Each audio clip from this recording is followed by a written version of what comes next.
یہ دیکھیں بھائیان کہ آپ سڑکوں کا کیا حال ہے، ٹوٹی پوٹی سڑکیں ہو رہی ہیں، گڈھے، روڈ بنائے نہیں جاتے، انتظامیہ کام ہی نہیں کرتی، اس کے اوپر عمل ہی نہیں ہے کوئی.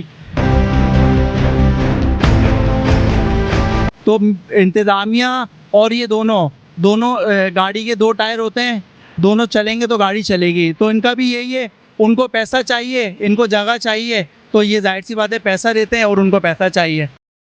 کراچی کے علاقے لیاقت آباد میں تجاوزات، چنکی رکشوں، غیر قانونی پارکنگ اور ٹھیلا مافیا نے شہریوں کی زندگی اجیرن بنا دی.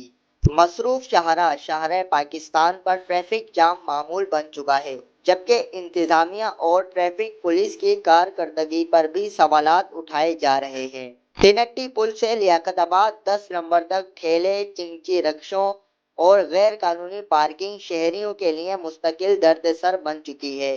سڑکوں کے دونوں اطراف قائم تجاوزات کے باعث ٹریفک کی روانی شدید متاثر ہو رہی ہے اور روزانہ کی بنیاد پر شہری منٹوں کا سفر گھنٹوں میں طے کرنے پر مجبور ہیں. ذرائع بتاتے ہیں کہ ٹریفک قوانین کی مسلسل خلاف ورزی کے باوجود مؤثر کارروائی نہ ہونے سے مافیا مزید مضبوط ہوتا جا رہا ہے. شہریوں کا کہنا ہے کہ بار بار شکایات کے باوجود صورتحال میں کوئی بہتری نہیں آ سکی.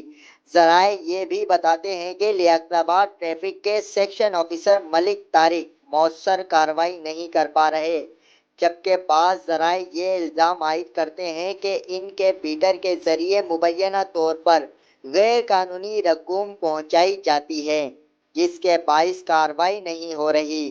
شہری مطالبہ کر رہے ہیں کہ لیاقت آباد میں غیر قانونی پارکنگ، چنکی رکشوں اور تجاوزات کے خلاف بلا امتیاز آپریشن کیا جائے تاکہ ٹریفک کی روانی بحال ہو اور عوام کو روزانہ کی مشکلات سے نجات مل سکے.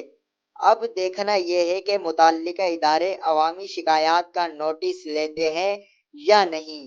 کیمرہ مین محمد امین کے ساتھ زین انصاری، پبلک پوسٹ، کراچی.